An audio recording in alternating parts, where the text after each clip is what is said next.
Ao ver a missão centrífuga, nós analisamos a vida de Paulo. O apóstolo Paulo foi um apóstolo que percorreu muitos lugares, plantou muitas igrejas, falou da palavra de Deus aos gentios, aos gregos, aos europeus. E nós encontramos ele escrevendo uma carta para a igreja que estava em Roma. Essa igreja que estava em Roma, ela estava sendo perseguida porque Roma era o império naquela época. E ao ler a carta de Paulo aos romanos, nós temos que analisar alguns aspectos, tanto da vida de Paulo como da cultura romana naquela época. Como era a vida de Paulo, né? Quem era Paulo?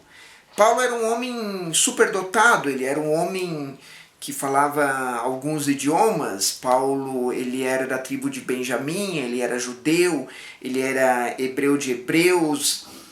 Quanto à lei, quanto ao costume da época, ele era um homem culto, um homem irrepreensível, podemos dizer assim. E o apóstolo Paulo, ele fala disso no livro de Filipenses, capítulo 3, que tudo aquilo que ele era, ele considerou como refúgio por causa da excelência de conhecer a Cristo Jesus.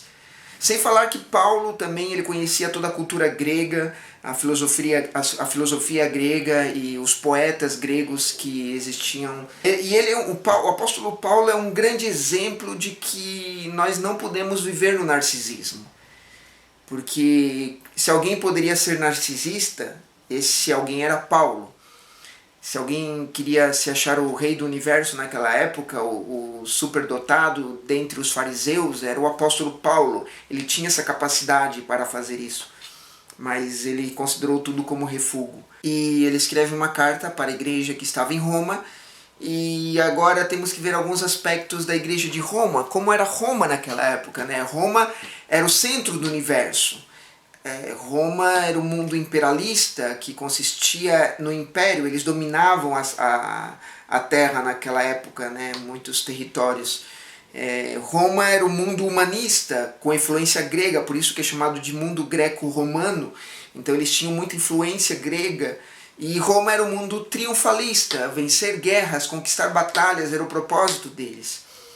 E Ronaldo Lidório, num dos seus livros, no livro Sal e Luz, ele diz que há 2000 anos atrás, pregar o Evangelho, pregar a Jesus Cristo, resultaria num desprezo intelectual e rebaixaria, né, o pregador daquela época, parafraseando aqui, né, Ronaldo Lidório. E Paulo ele decidiu se rebaixar, né? Ele considerou tudo como refúgio, ele se esvaziou-se de si mesmo também, né? Assim como Cristo se esvaziou. E ele pregou o Evangelho. No capítulo 12 do livro de Romanos, o apóstolo Paulo ele diz assim, no versículo 1, apresentei-os aos vossos corpos como sacrifício vivo, santo e agradável ao Senhor, que é o vosso culto racional. Olhando desse modo,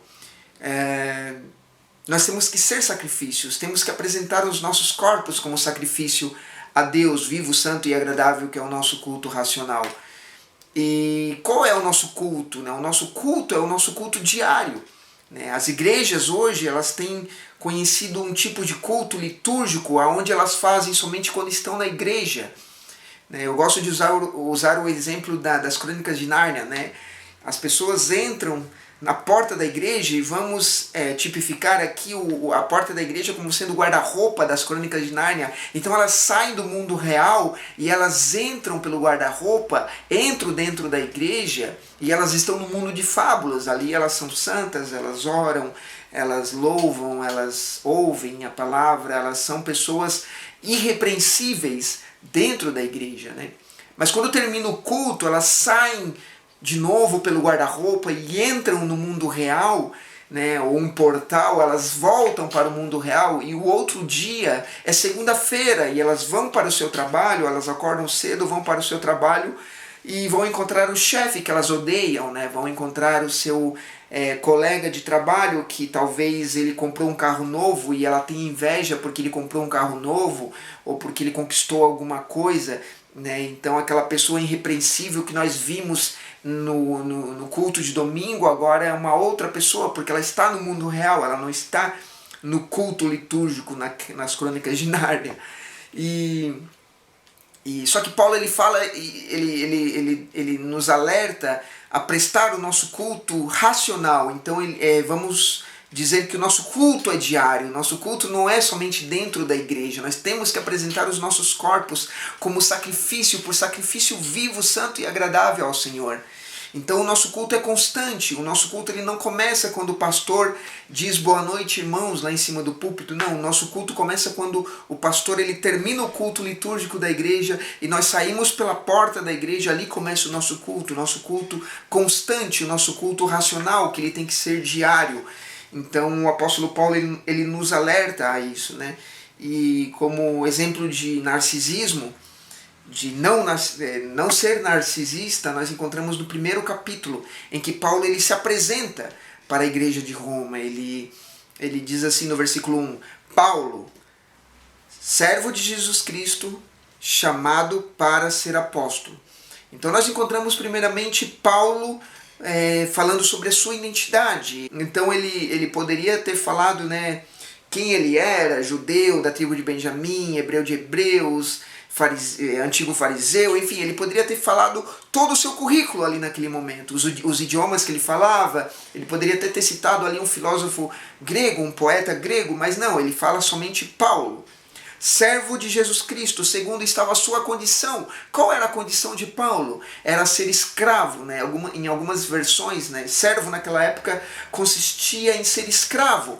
Então ele era escravo de Jesus Cristo, a sua condição. E por último estava a sua função, chamado para ser apóstolo, né? Hoje nós encontramos o inverso, as pessoas narcísicas colocando primeiramente a sua função, aquilo que eles são, para trazer impressão, para causar impressão. E isso é muito frequente nas igrejas de hoje, infelizmente. As pessoas elas estão preocupadas em causar a impressão, a dizer quem elas são primeiro, antes de tudo, né? Elas confundem o sentido da palavra ministério. Quando nós vemos ministério na Bíblia, nós vemos a palavra grega diaconia, e diaconia significa serviço. Então o ministério é serviço, ele não é um posto, um lugar de status, né? E encontramos também Pedro, que causou tantos problemas com Jesus, né? Era uma pessoa totalmente difícil de lidar, mas Jesus insistiu em Pedro, até que Pedro conseguiu, digamos assim, chegar à maturidade. E Pedro ele escreve uma das suas cartas, na carta de 1 de Pedro, capítulo 10, no capítulo 4, versículo 10, ele diz assim, servi uns aos outros cada um conforme o dom que recebeu. Então ele fala de ministério, ele está falando de diaconia, servir uns aos outros, cada um conforme o dom que recebeu. Então nós falamos de ministério, agora vamos falar de dons. Então o dom, irmãos, ele não é para nós, o dom ele não é para você, o dom ele é para ser refletido no nosso próximo. O dom ele é para nós usarmos para o ministério, ou seja, para o serviço da igreja do Senhor. Então o apóstolo Pedro ele é bem claro, ele é bem conciso. No versículo 10 do capítulo 4 da sua primeira carta, ele diz assim, servi uns aos outros. Né? Vamos ver Paulo agora falando sobre dons. Ele dá o exemplo do corpo, que dom, cada um é um membro do corpo, cada dom tem uma função. Já pensou se todo mundo tivesse o mesmo dom na igreja? Mas graças a Deus que cada um tem um dom diferente. E esse dom ele é para ser usado no serviço do Senhor. Ele é para ser usado na obra de Deus, na casa, no serviço, no ministério, no serviço daquilo que Deus nos chamou. Então o dom ele vem até nós e ele deve ser refletido no nosso próximo.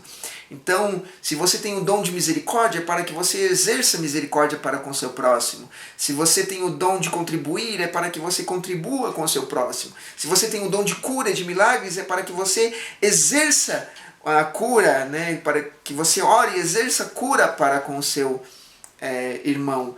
E nos versículos que seguem ali no livro de 1 de Pedro, capítulo 4, no versículo que segue depois do versículo 10, ele diz que é para que todo o crédito se dê a Cristo, né? Não é para nós. Então o dom não é para trazer o crédito a nós, mas ele deve ser